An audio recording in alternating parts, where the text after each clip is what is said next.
tug'ma kasalliklar bo'ladi. Epilepsiya, ko'z ojizlik, yurak porogi, shunga o'xshash barcha tug'ma kasalliklar. Biz o'zimiz ko'rib guvoh bo'lganimiz shu yerda, Muhiddin Toyib sanatoriyasida yurak porogi bilan davolangan jijiga, kichkina bolaga jijiga guvoh bo'ldik. Andijon viloyati Oltinko'l tumanida bir qizni ko'zi ochilib ketishiga sababchi bo'lganingizga bunga guvoh bo'ldik. Avvalo Allohdan, lekin Allohga shukr sabab chiqib qo'yapti. Shunaqa boshqa yana tug'ma kasalliklarga tug'ma kasalliklarda har qanday turlariga muolajamiz bor. Bu endi asalari Qur'onda shifo deb kelgan. Bu tabiiy narsa, biz o'zimiz tayyorlagan mahsulot emas. Xudoga shukr, mana juda ko'pchilik foyda olib kelyapti. Yurak paroglari juda tez tuzaladi.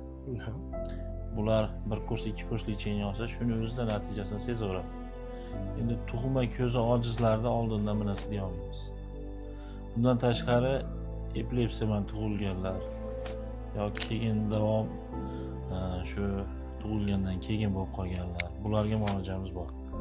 Epilepsiyaga bu yerda davolanadi, dori ichmaydigan bo'ladi. Bular tuzaladi.